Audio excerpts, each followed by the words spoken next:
करबई हो स्वामी जी गंगा सायला न माना मन से करबई चली गंगा चलाना माना हो।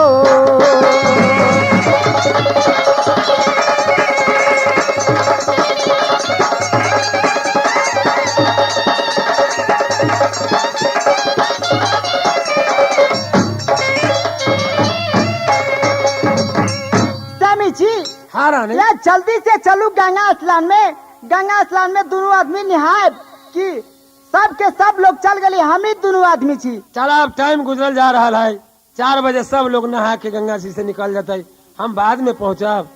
स्वामी जी हाँ स्वामी जी हम यहाँ पर बहुत गुण के बात देख रहा छी स्वामी फिर जी। यह नखरा तू पसार ले जंगल में आके चौबटिया के रास्ता पर। अरे यह लाखों है दुनिया में पड़ल आ तू बार बार नखरे पसारे जा इतने हम ढेला ढोब तो ढोते रह जाए ना स्वामी जी यहाँ पर हम बहुत गुण के बात देख रहा छी स्वामी की जी। देख रहा था से बतावा। स्वामी जी कि यहाँ पर एक लड़का के देख रहा छी मरल। लड़का मरल है तो इसे तोरा मतलब कौन है? ना स्वामी जी जब तक लड़का के जाबे के हाल ना कहब तले हम ना जा सकिले। ठीक काल का तिरिया के लटारा में परला महादेव जी सब सुधी बुद्धि भुला गेलो तोरा लटारा में तो हमर सब सुधी बुद्धि भुला गेल। अब गंगा स्नान में छूटल जाइए एगो नखरा ये हतले पसार लग रास्ता में। ना तोरा स्वामी जी। सुनी का विचार है?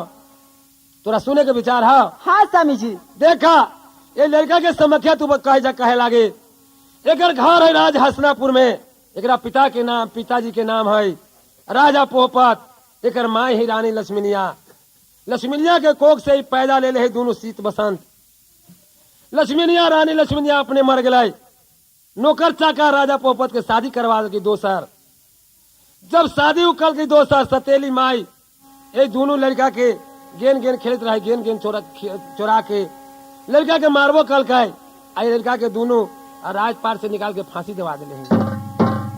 जब डोम चंडाल फांसी देवे वाले जंगल में तो कुछ लोह दिल के डोम चंडाल के तो लोभी जात है लड़का के सूरत देख के दोनों के जान छोड़ दोनों के जान छोड़ दिल का वो बच्चा की कल का वो डोम्बा के कहल के हो डोम भाई जान तो तू हमारा बकसिए देला मगर हमर जलम के हित भाई जात के दुसाद गिनिया हवे लड़का ओकरा खबर कह दिया हमरा तो वही नगर में न जाए के है तू हमर घोड़ी दोनों है से हमरा कहियो दे जाए लगे। उ जाके गेनिया के कहल कई गेनिया ओकरा दर्शन लगी प्राण गमैले रहे वो दोनों घोड़ी लेके पहुंच गई जंगल में खाना खिया दिल गई घोड़ी दे दिल गई गेनिया चल उ घोड़ी लेके दोनों भाई चल रही जंगल में एक चौवटिया रास्ता पर ओकरा हो गई साँझ। छोटका भाई कहे ओकर शीत बसंत कल हो भैया जे हमरा प्यास से न अड़ाई छो आ भूख से न अड़ाई छो हमरा कुछ खाना खियावा। ओकर जेठका भाई कहल कि हो बउआ न कोई गांव है न नगर है हम कहाँ से पानी लाओ कहाँ से कोई खाना लाओ कुछ दूर आगे चला कोई टोला टपरी गांव मिलते वहां से हम मांगियो को तोरा खिया दो छोट भाई था। कल की ना भैया हमरा भी एको डेंग न चलल पार लगतो हमरा जो न खियावा प्यास पानी न पियावा तो हम न जाबू। कल के हो बउआ तू यहाँ रहा हम जाए छी कोई नगर के ओर इधर जंगल वाला बात है हम पानी लेके अबे छी तोरा पिया देवो। जब ओने गेलैया तो एकरा प्यास से बर्दाश्त न भेल ये दरक के पेड़ पर एगो सरप मरल है जिसमें कि दरक के पेड़ में खोदरा है उस सड़ के में पानी हो गया है और वही में से उस सरप के पानी ठोपे ठोपे ठोपे ठोपे धरती में गिरत रहा है। एकरा नजर पड़ गए यही एगो पत्ता तोड़ के दौना बना के चालक में से 5 बूंद 10 बूंद गिरत क्यों प्यास तो मिटाए तो हमारे भाई चलिए जाए। जब कुछ जमा हो जाए और जब पिए के इंतजाम करे तो एक लीली बछेरी जाके मार दे थार पनिया में गिरा दे कैसे हमार खामी मर जाते। 2 बार 13 बार बचा दिलक ये न मानलक घोड़ा के आगार पछाड़ कस के बांध लगी हमारे घोड़े दुश्मन हमें पानी न पिए गई। अब बेचारा घोड़ा तो कहलक हमारे मालिक मर जाए। जब ये घोड़ा के बांध दिल पनियावा बचवा पी दिल पनियावा बचवा तो मर गए सरफ के पानी रही केना न मर जाओ। अब मरला के बाद में अभी जीते के ना से तोरा समझ के ना हमरा कहे के हाँ स्वामी जी देखा तोरा कनगुड़िया उरी में अमृत के घारा हो तो ओकरा मुंह में लगाबो वो लड़का राम राम करके जीतिया चला दोनों प्राणी गंगा साहब। ठीक है स्वामी जी। हो अंगुली कहता चिड़ैया यही पार्वती आये दर का के आई पेरा बाता आई अंगुली आई चिड़ैया जुए के दिना माना हो।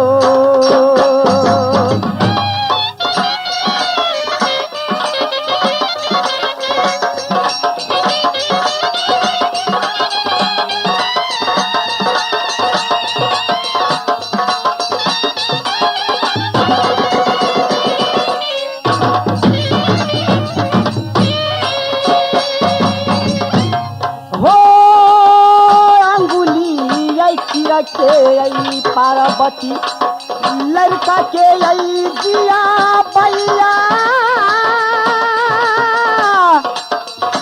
अंगुली चिरा के लड़का के जिया भैया ना हो। जल्दी करो।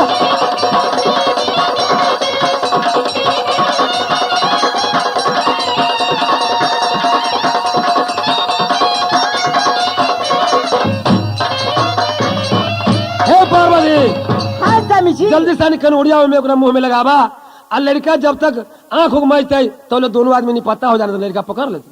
ठीक है स्वामी जी कि हम अंगुली चीर के और लड़का के मुंह में डाल रहा छी।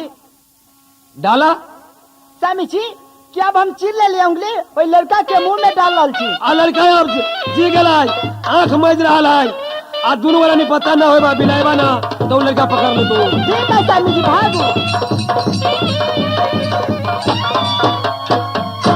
भगवान हे भैया भैया सिद्ध भैया हाय भगवान मैं क्या करूं इस समय नहीं अपने भैया को देखता हूं नहीं ए लिलरी घोड़ा को देख रहा हूं ना जाने ए मुझे छोड़कर अकेले जंगल में ए लिलरी बछड़ा को लेकर मेरे भाई जी कहां चले गए। भैया भैया भैया हे प्रभु कहीं मेरे भाई नजर नहीं आता मैं क्या करूं। ठीक है मैं अपने भाई के खोज में चलता हूं कि मेरे भाई कौन देश में गए किस बस्ती में गया कहां गया नहीं गया मुझे कुछ पता नहीं है। ठीक है मैं चलता हूं। ओ भैया के आई खोज में चल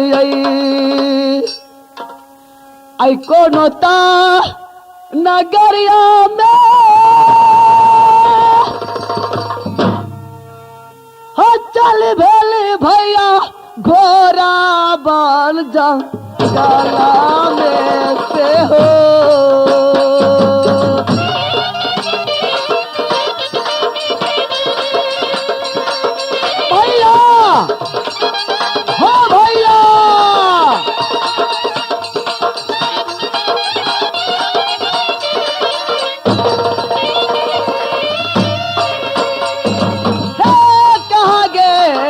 किए हो बेला भैया हमारा सीताना दरसन माँ हमारा तू देहू भैया हो।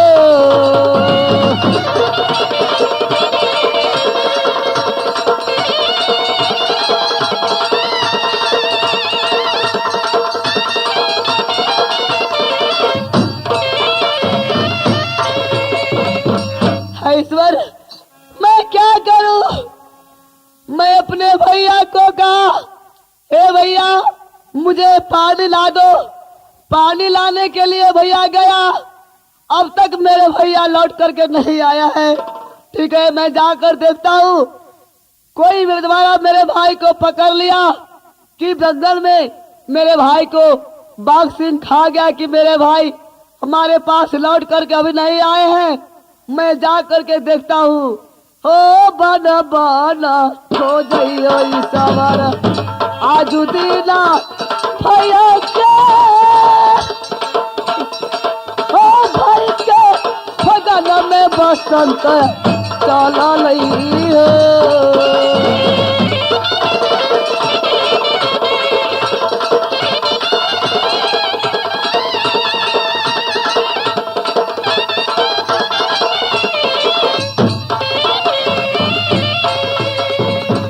हमरे ना है बुढ़िया कनुनिया। अब हम कहाँ जा रहे छी पत्ता बहारे के लिए कैला तो भगवान हमरा तो एक गो धिया पुता देलक न। हम अब बूढ़ पुरानिया हो गेली जाय छी पत्ता बहारब अलाय तो मुढ़ी भूजब तो वही बेचब तो गुजर चलत। आई पत्ता आई बहारे कनुनिया आ सुंदर आई फूला बारिया में आ चली भेली आई सुंदर फूला बारिया में हो।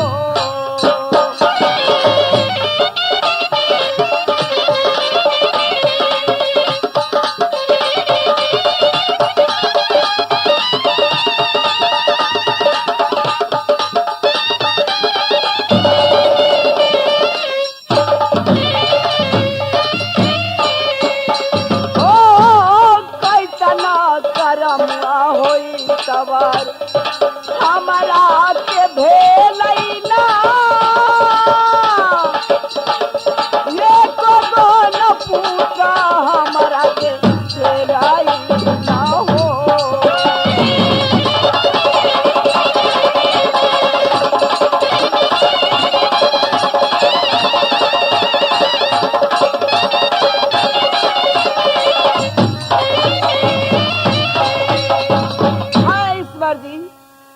हमार कैसन करम लक्षण हो गए कि भगवान हमरा एको गो पूत करंत न देलक। घर वाला रहे सेहो मर गेल। अब हम अकेले एगो झोपड़ी में गुजर करे छी मुढ़ी भूज के अपन गुजर गुजरान करे छी। हे भगवान, हे परमात्मा, क्या करूं? अब मैं कब तक दाना पानी के बिना रहूं? देखता हूं कि जंगल में एक बूढ़ी माता छीटी खहरा लेकर के पत्ता बहा रहा है। ऐसे अच्छा है कि हम उनके पास जा करके कुछ खा लगे हो तो रख ले, मांग के खा ले, पानी पी ले, आत्मा जुड़ा जाए और उसके साथ तब अपना भाई के खोज में जाए। लेकिन अब इतना दूर तक ले खोज ली, हमारे भाई ना मिला। ऐसे अच्छा है कि जैसे मुर्गे के साथ जहाँ के होता है वहां चल जाए। हे गोरहम अब लगियो गे मौसी। हे भगवान, इस समय मैं इस बुढ़िया को अपनाता नहीं हूँ तो मेरा प्राण नहीं बचेगा। इससे अच्छा है कि मैं इस बूढ़ी को अपना मौसी को नाता लगा करके और इसी के यहाँ मैं अपना जिंदगी बिताऊंगा और सारे बात इसको कहकर सुनाऊंगा। अगोरहामा लागियो लगे के मौसी छे के हो बउआ गे कला जड़ के मौसी करियो पार मौसी गे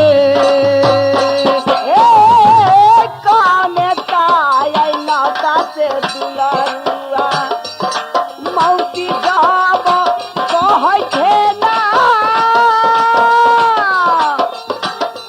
कने ताय ना से मौसी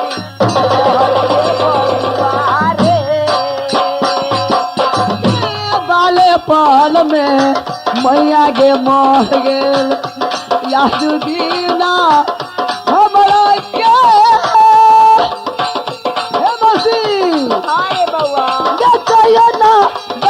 माया माय से तोरा खेलू यादू गे।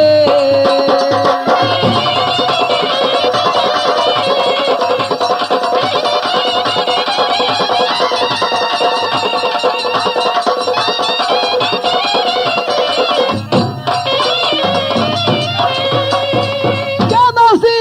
हाँ बउआ बतला, जब से तोरा शादी जब भेल हाँ तहिया से तू बड़ा लहरा कहे घूम के कहियो कहियो न गेली हो ई बउआ का बता तू तो कहे गेबे न कैले ना तू भैया अपना ससुरा आले ब्याह करके आवनी हमरा माई के जलम होलाई अरे बाप बुझले रे बाप एक बाद हम माई अपना ससुरा रहे हुए लगलाई तब हमर जलम होलाई हमर माई कल के रे बउआ अब कुछ तू होशियार होले मोटरी उटरी बांध से सनेस करे छियो तू जो फल्ला गांव में तो मौसी आओ जो मौसी के तका भेट उठ के आगा देखू के आगा वही के लिए तो हम तोरा कहले मौसी बउआ हाँ, गे तोर मौसी। नाम कथी हो गे मौसी गे हमर नाम है सीत तोर नाम सीत हो बसंत बसंत बसंत नाम हाँ गे मौसी ठीक है बउआ तो चल हमरो तो कोनो हेबे न करो घर मौसी में, गे हो बउआ हे सुन ना हम बड़ी दूर से आबू छियो बुझले हाँ हमरा बड़ा कस के भूख लागल हो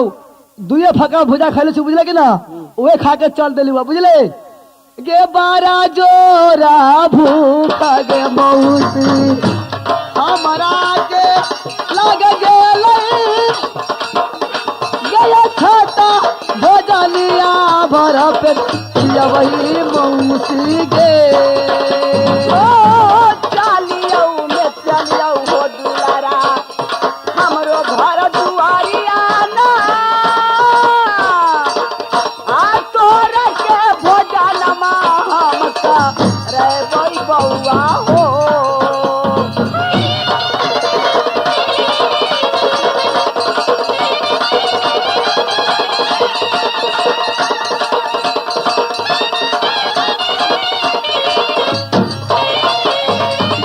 ओ बेटा सारा माने दुलरुआ हाँ मौसी तोहरा के रखबै ना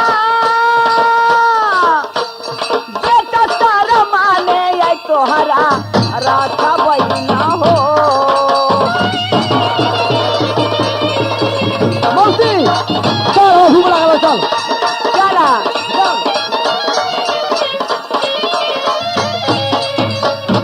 हे भगवान मैं इस जंगल में अपने भाई को छोड़ कर गया था इस लीली घोड़ी को लेकर के यह बन के धरने गया था परंतु यहाँ पर मैं एक भी घोड़ी को नहीं देखता नहीं भाई को देखता रे किए हमर बउआ ये जुदी आधरती में खिल गेलै ना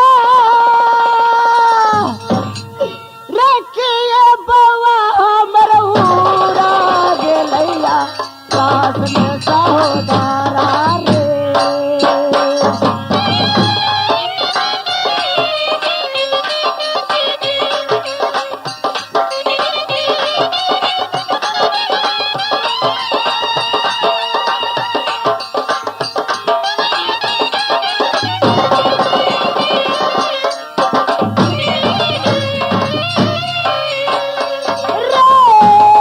तारा दर्द के ठोकर रे सहोदरा तोहरा चालत पे खाई लेना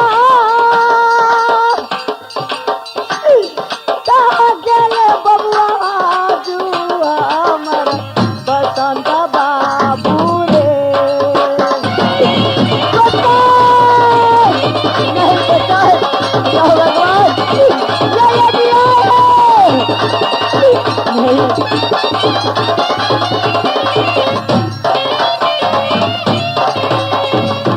नहीं भगवान यहाँ काने रोने से काम नहीं चलेगा यहाँ कहा है कि भाई है कहाँ भाई है जल्द बताओ नहीं भगवान एक तो मैंने ये पूर्वी जन्म में चूक किया था जब बचपन में मेरी माँ को छीन लिया और दूसरे में ये मेरा भाई को भी मार दिया और मारने के बाद मैं अपने भाई को संस्कार के लिए एक कफन लेकर के जब मैं आया हूँ तो मेरा भाई जंगल में नहीं है बाबा बसंत रे मारा लो तमुहरे सहोदरा अरे हमरा के देख तेरे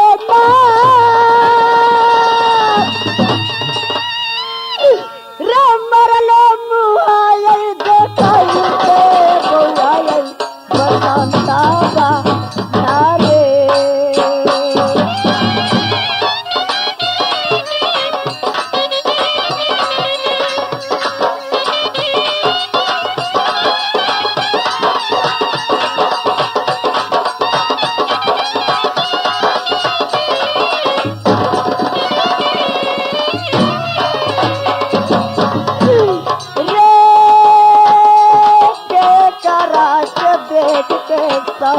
जी हम दुनिया में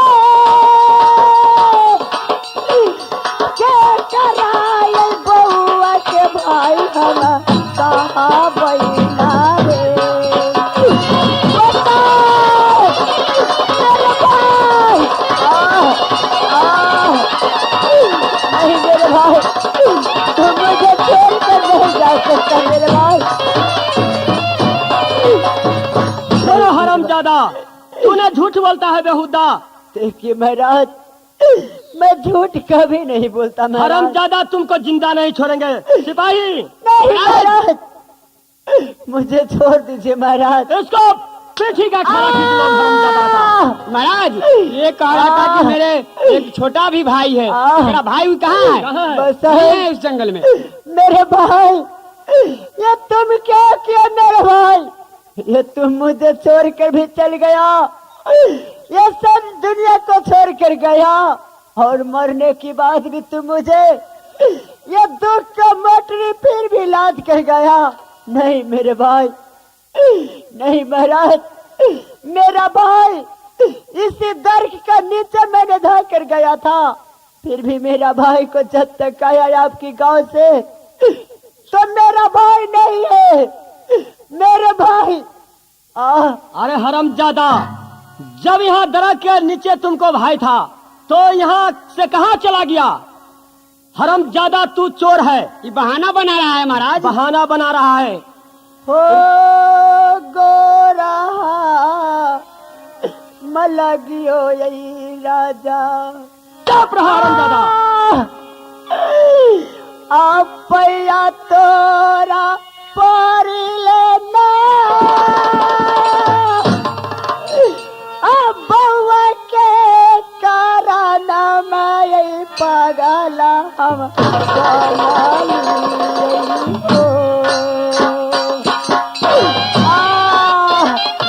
हरामजादा, ये चोर है।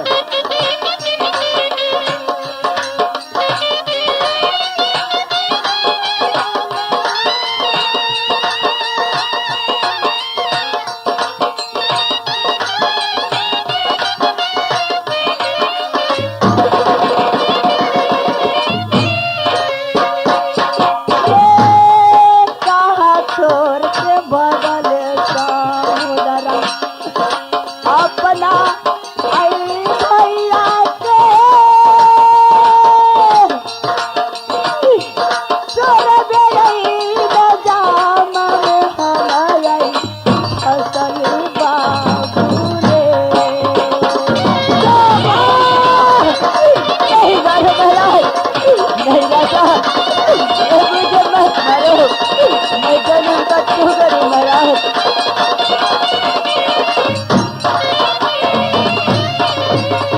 सिपाही महाराज, सुनिए, इसको ऐसा कीजिए। क्या? ये बहुत बहाना बना कर रखा था कि हमारे एक भाई भी है, लेकिन यहाँ तो बात गलत ठहर गया। गलत? इसको अब ऐसा कीजिए, इसको उल्टा बांध करके अपने राज में ले चलिए। ठीक है, इसको उल्टा बांधो। इसको क्या कीजिए कि यहाँ से ले करके और वहाँ अपने राज में चलिए। इसको गढ़ में छौकौरी इसको गल में डाल दीजिए। आज तारीख से इसको नाम रखिए छौकौरिया। जेल के अंदर इसको कर दीजिए। नहीं भगवान, ठीक है, बांधो उल्टा बांध। नहीं महाराज, ये मुझे क्या करे महाराज? मैं क्या कसूर किया है आपको महाराज? सिपाही, नहीं महाराज, इसको बांधो उल्टा बांध कर ले चलो, छोड़ो नहीं। आउ लाटा ये बांध या बांधैया यहुया लड़का के बान के ले जब प्रेम पूर्णा कारिया में हो।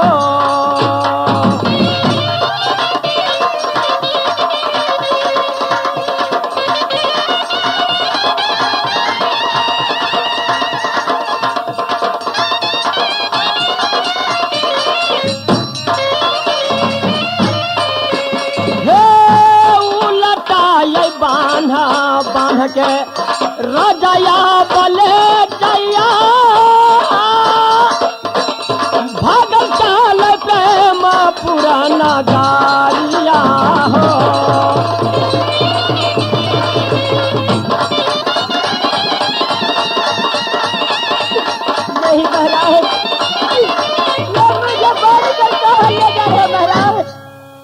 नहीं महाराज, मुझे छोड़ दीजिए महाराज।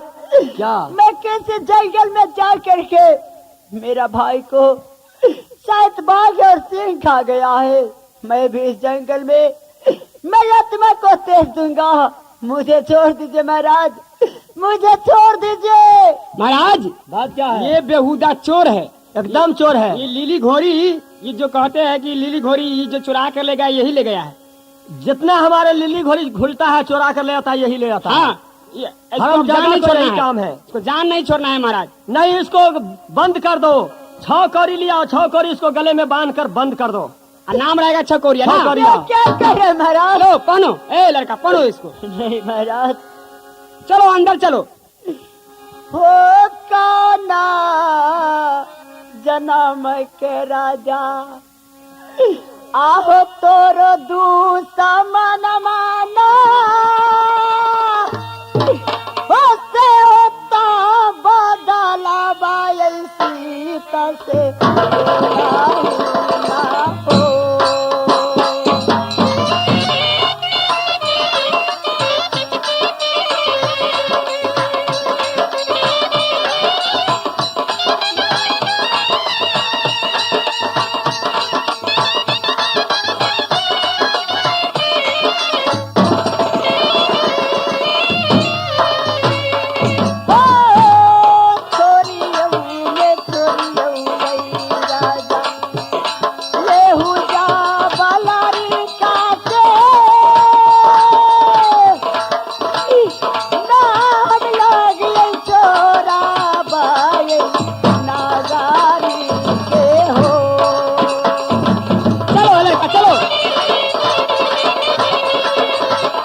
अंदर इसको कर लेते हैं।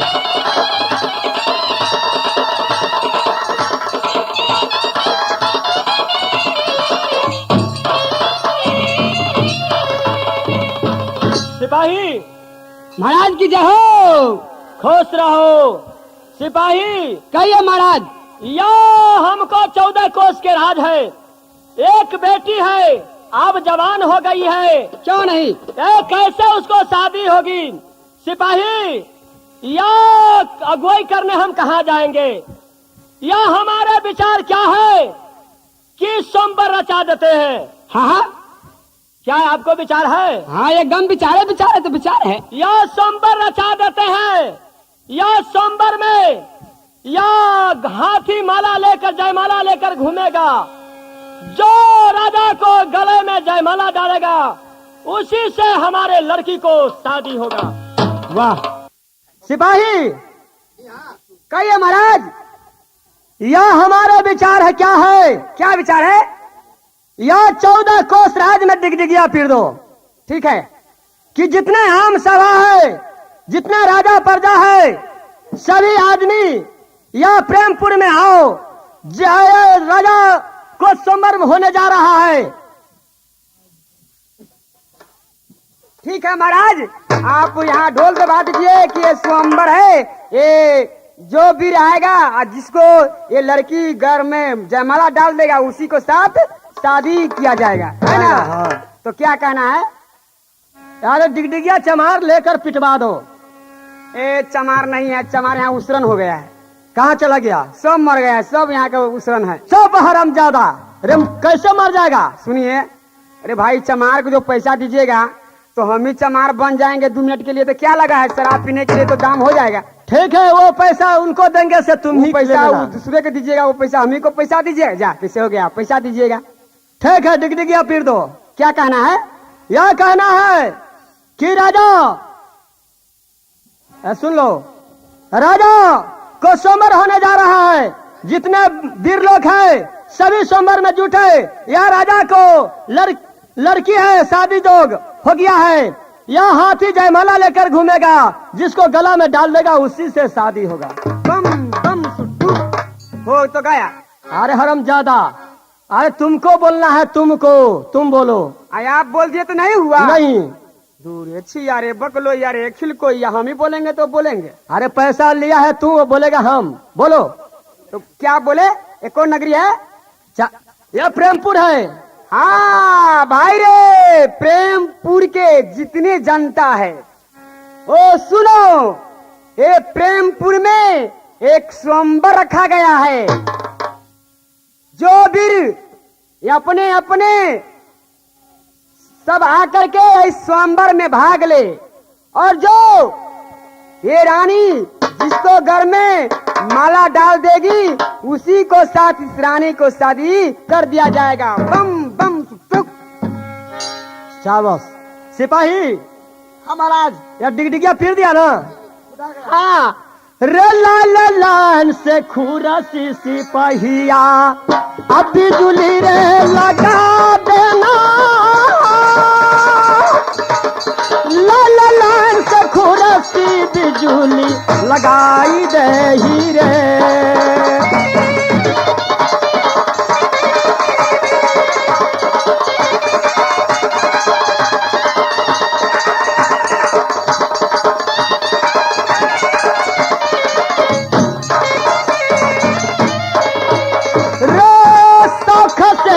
शादी सिपहिया आप बेटी के हम करबैना।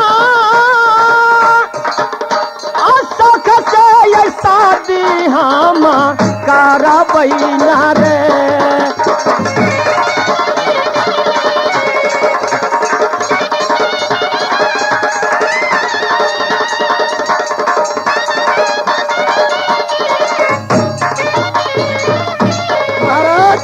बात क्या है? देश देश के रजवाड़ा, देश देश के वीर भूप सब पहुंच गया है। अब अपने लड़की को हाथ में जयमाला दीजिए, हाथी को जयमाला दीजिए। अब वो हाथी किनको घर में डालेगा और न डालेगा वही हाथी जानेंगे। ठीक है सिपाही, ये जयमाला महल से ले आओ। ठीक है, ये जयमाला मैं ले आया। ये हाथी खोल कर लिया हथियार से। घोड़े सा हाथी हथियार से। हाँ। तो ठीक है, मैं ले आता हूँ एक हाथी भी। ए आओ, हाथी के लिए आया महाराज। यही हाथी है। हाथी ले आया ना? हाँ हाँ ठीक है गजराज महाराज, यह जयमाला है। यह जयमाला लेकर तुम सोमवार में घूमो। जिसका गले में तूने जयमाला को डाल देगा उसी राजा से हमारे लड़की को शादी होगी। ए राजा लोग, आप शांति से बैठिए। आप उठ बैठ काहे कर रहे हैं महाराज? बैठाइए सबको लाइन से। जिसको नसीब में लिखा होगा उससे तो शादी होबे करेगा। आप लोग काहे से कर रहे हैं? सबसे हाँ? पहले बैठेंगे। आप बैठे रहिए। क्या लड़की बैठे जिस- नहीं रहेंगे तो क्या करेंगे? सबसे आगे हम लोग रहेंगे। ये आप लोग को जो खाना है, नाश्ता है, अभी भूजा खियाकर पानी पियावे किए हैं। अभी इसी पर लड़ना है तुमको। अभी क्या कहते हैं, शादी हो जाने के बाद तुम लोगों को खोआ और मिठाई खिया जाएगा। माला हमको गर्दन में डालेगा हाथी। ए बक बक मत करो। ए बक बक तुम मत करो, तुम पहले आगे मत जाओ। ये हाथी है, ये हाथी डालेगा गला में, उसी को साथ शादी किया जाएगा। तू कहेगा कि हम ही को डालेगा, ऐसा हो नहीं सकता। एकदम डालेगा हाथी मुझे गला में। तो ठीक है, अब देखो ना बारी है किसको गला में हाथी माला डालती है। ओहो, अरे हम भी हैं। ए बोचहा के राजा। और राजा है। सुनने में आया है कि प्रेमपुर में प्रेम सिंह स्वयंवर लगाए हैं, उसमें हाथी माला डालेगा। तो जिसके गला में डालेगा माला अच्छा। हाथी, उसी के साथ ए प्रेम सिंह के लड़की से शादी होगा। हाँ हाँ, सबसे सुंदर हम हैं। ए, सबसे सबसे सुंदर। सुंदर हम है। नहीं, आप नहीं हैं। हाँ, हम है। ए तुम कहाँ के है? हम वो हम पटना के हैं। पटना के। तुम नाम क्या है? मेरा नाम है पटना के जगदीश सिंह। जगदीश सिंह। हाँ। ये तो महान राजा है। ए हम है बोचहा के, हमारा नाम है राम श्रेष्ठ रंगीला। वाह, तो ठीक है, तो तुम भी अपना 2 नंबर कुर्सी पे बैठो। ए तुम 3 नंबर आओ। ए महाराज, बात क्या है? अरे तो सब अपना अपना सीट लगाकर बैठे हुआ है। अब क्या कीजिए, रानी लोग के बुलाइए और क्या कहते हैं कि रानी जो अपनी है लड़की, उसको माला दीजिए और हाथी को देगा अपना धरने के लिए। और ये हाथी जिसको घर में वो माला डाल देगा उसी को साथ शादी होगा। ठीक है बेटी, प्रेम कुमारी को बुला लाओ। मौसी गए। मौसी। हाँ बउआ। आगे मौसी, ई तो बता कि ये राज में कथी के ढोल पर ले गए? हो बउआ, हाँ। कुछो के ढोल पर दी, तोरा कौन मतलब हो? आगे तो हम तक गरीब बुढ़वा छी। हाँ, मतलब यही बात, कोनो कोनो सहारा हमरा सबके न है। आ तू यानी एगो एक हमर- घर से। हाँ। अच्छा। यहाँ के राजा जी है ना, हाँ। बड़ा बदमाश है। तू ना जा बउआ, केकरो जियान वान कर देबू तो तोरा मार तो। अगे मौसी तो ये बतावे ना कि ढोल जब लगल या डिगडिगिया पड़ल या ई कौन चीज का डिगडिगिया पड़ल या हम तो ई सुन जाई छी। प्रेमचंद के लड़की जे है ना, हाँ ओकरे सोमवार रचल या, ओकरे शादी हो जा रहा है। माला लेके हाथी जेकरा गर्दन में डाल देते ओकरे से शादी होते वो लड़की के। गे मौसी तो हमर मन हवे कि हम देखे जेते तंगा। अरे बाप रे बाप, हो बउआ तू हाँ। ना जा, अभी लड़का छा, बच्चा छा, कोई मारतो फिरतो ना जा तू। गे ना। बुढ़िया ई कौन हो गे? ई हाँ, ये हमार बहिन पुत है। बुढ़चोरी के बेटी कही के गे तोरा न पुतो हौ आ न बेटा हौ आ तोरा ई लड़का केना हो गलू गे? हमार लड़का ना है हो बउआ, हमारी बहिन पुत है, हमारा बहिन के बेटा है। ओ ती केना आलै या? ये अपन देखे सुने चल आयल है। ओ के बड़ा जवान के तू ककरा कथी खियाई भी? कथी खियाबे, जे हम खबै से खियाबे। बाप रे हमनी सब भूखले छी। कहे छै चुप रे बउआ चुप रह आ पानी पी के आई सूत रह। हाँ बउआ तो की करू। गे मौसी हाँ गे लगलैला लसबा गे मौसी गे हमरा के दियरा में गे हम जाबै मौसी राजा के स्वयंवर देखे गे। ओ माती काय जयो हो दुलारुआ, ना गे मौसी हम जब देखे राजा का हकारिया में या भी लगा बउआ लारी गाने गाना माना हो।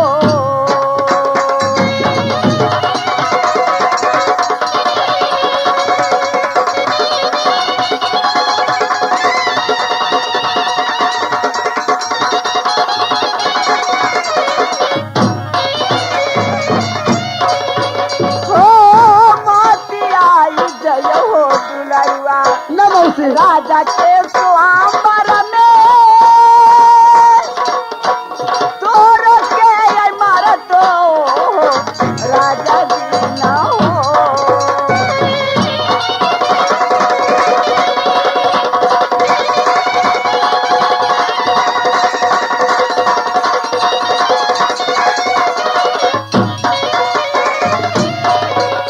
मौसी गे हाँ हो बउआ। आगे ये तब बता आगे कोनो गांव में चाहे कोई राज में गरीब के चाहे धनी के घर में कोई काम जो है पूजा प्रतिष्ठा शादी ब्याह कोई जग जाप हो जाए तो वही में कोई ना देखे ना जाए। हाँ बुआ तू गरीब छा, हम गरीब छी, तू कला जावा, तोरा देखा था न देह पर लता हो न कपड़ा हो, देह में मारे माटी झीटी लागल हो, मैल झोल लागल हो, लोग देख तो वहाँ तो राजा महाराजा सब जुड़ते क्या बुढ़िया तब मैल झोल से अल्लाह तक मतलब कोई फर्क पड़ी सके?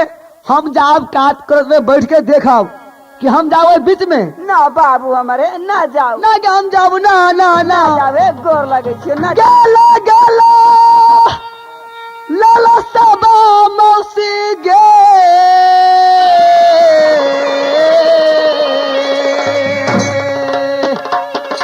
आई गे हमरा के आई जियरा में गे मौसी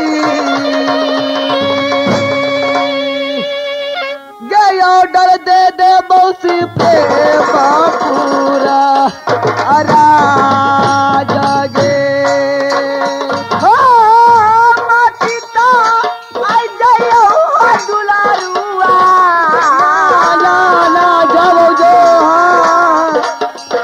हाँ राजा के तो आंबर में हो बउआ, माटी जयो बउआ राजा के सारा हो। गे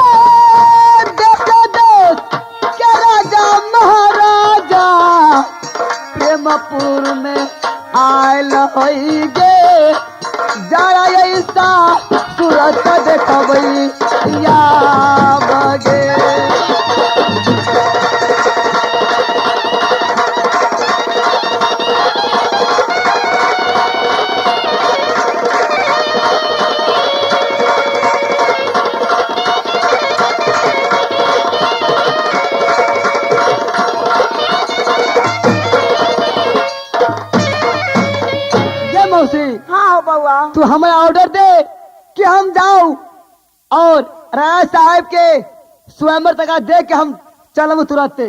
हाँ बुआ तुम्हारी बात ना मानबा ना मौसम जाए तो देखे। हे जब तुम्हारी बात ना मानबा ना तो ठीक है बउआ है काते के रोड से देख के अलगे से आ भाग गया तुरंत हाँ गे तो मौसी। मार तो तोरा। हाँ चल अब तू जो खकलौ कर गा हम देख लेब छी तब खा पी के सूत रह अपना घर में। बउआ हो जाए छी पहले पता बाहर लावे जल्ला की ना। मौसी अकलौ लगल अभी आगे मौसी ठीक है तो तू जो कल पता लागा तो कलौ करिए हम कल देख ले आवे छी। ठीक है जा। हो धले तारा हाथिया लड़कावा आजू दिना भैया चल चली भले भैया राजा के कहा चरिया में हो।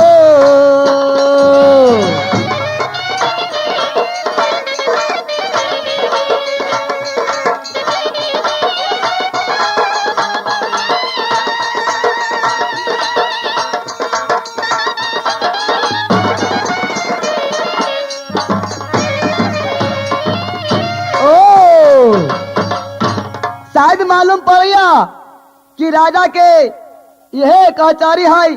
अब बड़ा जोर भीड़ लागल देखे छी आई बड़का बड़का राजा भाज आयल है बड़का मोट मोट कोनो हाथी से आयल है कोनो घोड़ा से आयल है कोनो मारुति से आयल है कोनो जीप से आयल है बड़ा जोर भीड़ लागल है।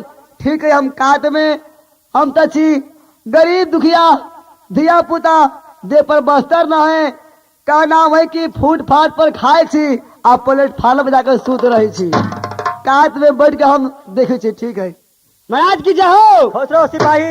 महाराज बात क्या है? ये सभा तो बहुत कस के जमा हुआ है। एकदम बहुत आम सवा लोग जुटा हुआ है। हाँ महाराज अब देरी नहीं कीजिए अब हाथियों भी आइए गया है लड़की को बुलवाइए और इस माला दीजिए। ठीक है बेटी बेटी को बुलाओ। ए रानी साहब। हाँ क्या बात है सिपाही? अपने पिताजी से मिलिए। प्रणाम पिताजी। खुश रहो बेटी।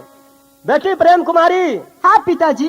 यो तुमको नसीब मेहनत मेरा नसीब तुमको या जयमाला ले लो हाथ में जयमाला या गजराज के दे दो या गजराज जिसका घर में जयमाला को डालेगा उसी राजा से तुमको शादी होगा। क्या पिताजी आज हमें शादी का अति एक दिन सोमवार रचाए हैं। क्या हमें शादी का सोमवार रचाए पिताजी? हाँ, हाँ। बेटी। ठीक है पिताजी। ये माला लो। लो माला।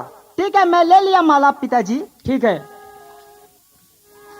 हो बारिता खुशियाली आई लगैया हाजुए के दिनमा होना आई बारी खुशियाली हमारा आई लगैया ना हो।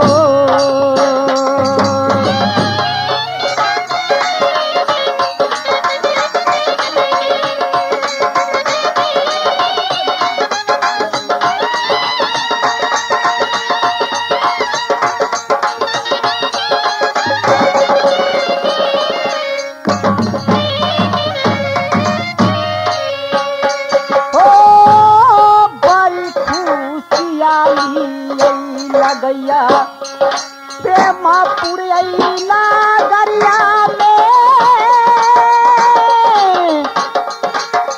बड़ी खुशियाली प्रेमपुर नगरिया में हो।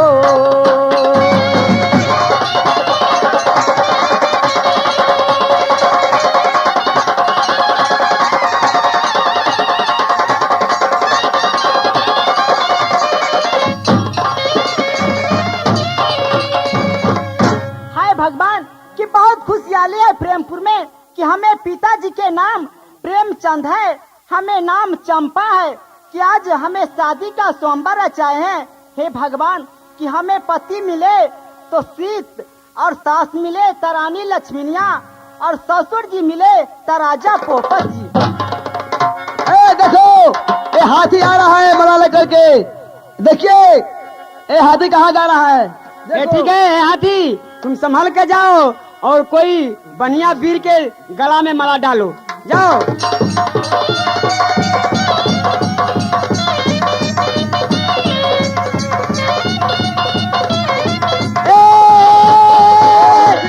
ए, हाथी बुला गया, हाथी बुला गया। हाथी बहुत बेकार आदमी है। क्या बात है? देखिए कितना गंदा आदमी को दे दिया अरे है। हल्ला गुला मत करो। एकदम भिखमंगा आदमी। ये हाथी भूल गया ना। हाथी तनका हुआ है, हाथी बुला रहा है। खाना गया है। सिपाही, ए लड़का तुम इधर आओ। साला यहाँ के बीच सभा में आकर बैठ गया है। कति कहे छा ए, तुम उधर जाओ, सड़क पर बैठो काट में। तुम आकर बीच सभा में बैठ गया है। हम तो काटे में छी। जाओ उधर बैठो। अच्छा ठीक है हम जाए ले। ए रानी साहब, हाँ क्या बात है? आप फिर से दियो माला। क्या मैं हाथी फिर के? से माला? हाँ, हाथी से ना गया हुआ है। ठीक है मैं फिर से हाथी को माला दे रहा हूँ। ठीक है हाथी। मैं हाथी जाकर फिर से माला डालो किसी को गर्दन में। कहाँ रहा है हाथी?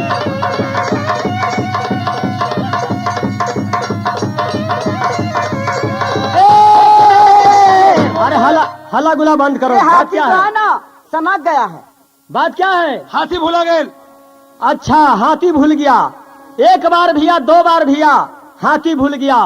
ठीक है, एक बार भूल गया, दो बार भूल गया, महत्व 12 बार में जिसको गले में पड़ जाएगा उसी से शादी होगा। हम लोग कितना राजा महाराजा धनिक मनिक आदमी है। ये हाथी हम लोग के गर्दन में नहीं डालता है और जाके भिखमंगा के हाथ गर्दन में डाल देता है। ठीक है, वो भिखमंगा के मार के बेलका दो, एकदम मीटिंग से हटा दो। हटा दो इसको। मीटिंग से संकाबा के अरे जाओ। ये छोड़ा। अरे तू ऐसे बाहर चल जाओ, यहाँ नहीं रहो। हैं?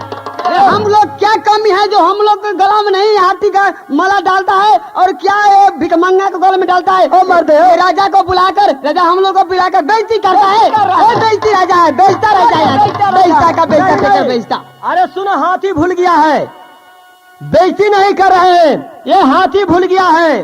ठीक है, फिर से माला देते हैं उस भिखमंगा को। बेलगाओ यहाँ से। ओ मर्द हो, ओ मर्द हो, ओ सुना तो ओ मर्द हम कला मारी छा। हम तक का पछी बैठो मर्द एते धिया तक मार मारबा लगे हम कला मारी छा।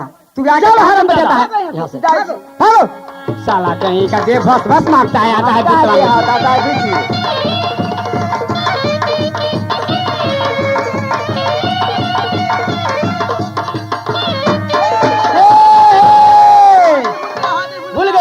भूल गया हाथी भूल गया। अब क्या? खबरदार पिताजी, पिताजी। बात क्या है? हाथी एक बार नहीं भूल सकता है, दोबारा बार भूल गया, लेकिन 13 बार नहीं हाथी भूल सकता है। पिताजी, पिताजी, उससे जिसको गला में हाथी माला डाल दिया उसी से हमें शादी होना चाहिए। पिताजी ठीक है, देखिए राजा महाराजा आप चले जाइए।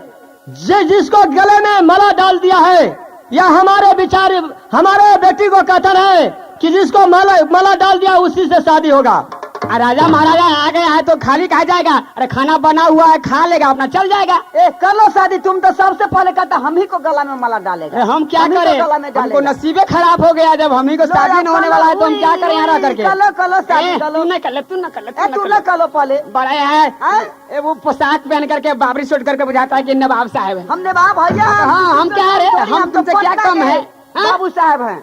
हम तो सोचे थे कि ब्याह करेंगे, जाते हैं बन ठन के हाथी पर सवार होकर हम क्या कहते आए हैं, लेकिन नहीं हुआ शादी। नहीं हुआ। ए महाराज क्या कहे? अरे हम लोग तो आपस का मुंह हो गया है। एकदम मुंह हो गया। आप क्या आए हैं बन ठान करके कहे शादी होगा, लेकिन हम लोग को तो एक दूसरे के मुंह हो गए। हाँ लड़का। हाँ क्या बात है? ओ लड़का, क्या कहते हैं? ए पहले बताओ कि तुमको घर कहाँ है? हमारे घर साहब सुनिए, मेरा घर पड़ता है राज चंपापुर में, यानी राज हसनापुर में। हसना खसनापुर 14 कोस के राज है मेरा। और मैं राजा पोपत सिंह का लड़का हूँ।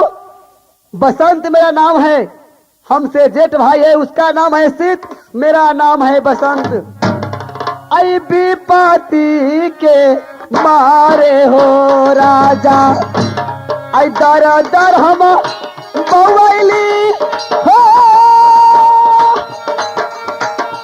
विपत मारे हम राने बाने भटकई थी ना हो।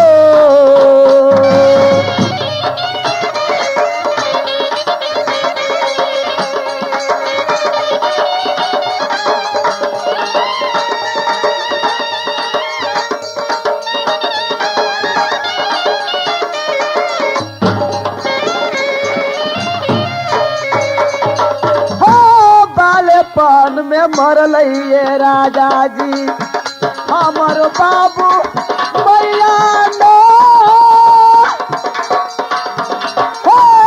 सुधर बन के दुनिया जाना तर में घूमी है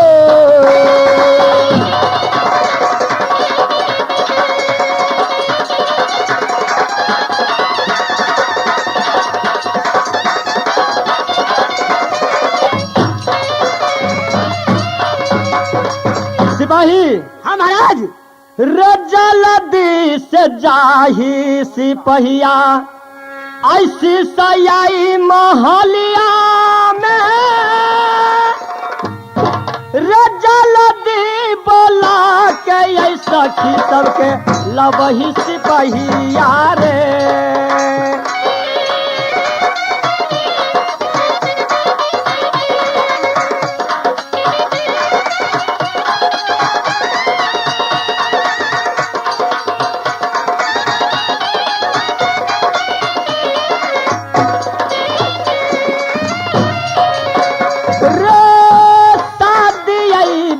हवासी पहिया रे याद दिन आई हो तैना सख से ये शादी बेटी के होए तैना रे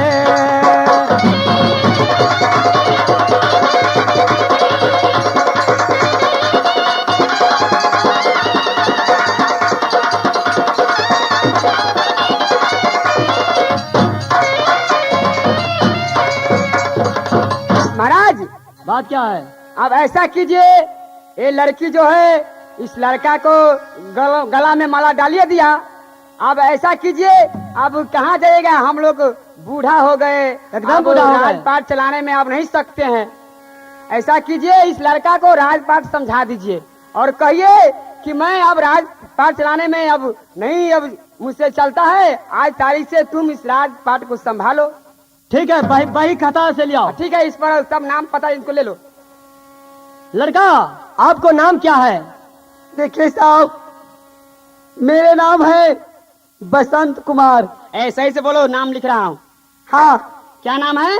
बसंत सिंह। बसंत सिंह। हाँ। और पिताजी का क्या नाम है? राजा पोपत सिंह। लिखो। गांव का क्या नाम है? हसनापुर। और क्या? हसनापुर। हसनापुर खसनापुर। तुम्हारा राज है ये? 14 कोस का राज है। 14 कोस का राज है। हाँ। ठीक है। और भाई है? भाई है, वो भाई को पता नहीं है कहाँ है नहीं है। वो ठीक है, तो ठीक है महाराज, लिखा गया। सुनो, या हमको भी लिखो। क्या हम राज चलाने लायक नहीं है? वृद्धा हो गए हैं, 4 पाउंड में 3 पाउंड बीत गए हैं, 1 पाउंड बाकी है। कब मरेंगे कब नहीं? वही तो कहते हैं कि आँख की रोशनी कम हो गया। अब हम लोग पढ़ते लिखते हैं तो अब हम लोग अक्षर लगता नहीं है। अब ये लड़का अपना पाठ संभालेगा, राजपाट। ठीक है, लिखो। आज तारीख से राज अपने दामाद को तमापत्र कर रहे हैं। अपना दामाद को तमापत्र कर रहे हैं। पत्र कर रहे हैं। ठीक है। आज इस राज से मेरा कोई जरूरत नहीं है। इस राज से मेरा कोई जरूरत नहीं है। ठीक है, लिख दिया। हाँ ठीक है। 14 कोस राज में भी टिक दिया, फिर दो। ठीक है। ए भाई, यहाँ के जनता सुनो, आज तारीख से ये बसंत यहाँ के राजा हुआ और इसी को बात को करना है। जो जो कहेगा वही वही करना है। सिपाही, हाँ, आप जा रहे हैं देश भ्रमण में। ठीक है। हो ढलता रहती आई राजा आदेश भारा आई मनमा में आ भागल चलई आई देश भारा मनमा में हो।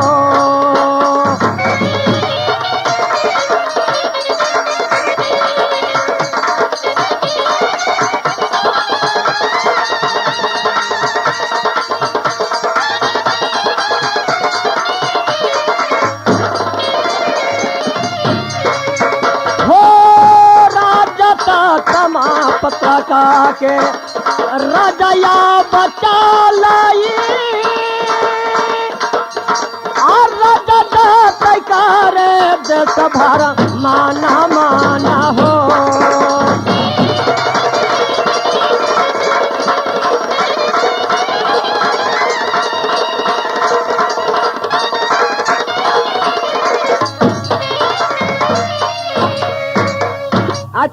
भैयारी, ए भैयारी, हाँ भैयारी, तुमको मालूम हुआ है कुछ मालूम नहीं है। यहाँ के राजा कौन बना है से? नहीं, हमको नहीं मालूम है, हम तो हर जोतने लगे हैं। राजा साहब के जो दामाद जो है अच्छा, उनका नाम बसंत है। बसंत। हाँ। अरे बहुत अच्छा नाम है भाई। अरे भाई इसको चला बना हो, नया धाही है इसको अभी। अच्छा, सुना कि नहीं? हाँ हाँ। इसको काम धंधा में टूटी मत करना, न तो हम लोग को रिजाइन कर देगा। अरे हम लोग तो सूत का उठते हैं और हर खोल के चले जाते हैं कहाँ चौरी में हर जोतने के लिए। हम तो नौकर चाकर हैं। वही न कहते हैं इसको चला बना हुआ है, टाइम से इसको हर, और क्या कहते हैं कि नौरिन जो है उसको भी कह दीजिए कि वो अपना टाइम से रानी साहब को शीश भवन में ड्यूटी वो करेगी।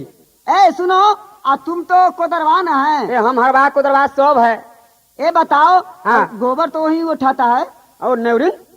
लेवरीन? हाँ हाँ। वो है कहाँ नेवरीन? और नेवरिन कहाँ गई? घर में बाहर भीतर तो वो रहबे करती है, तो वो चली गई होगी पानी वानी पत्थर लाने के लिए।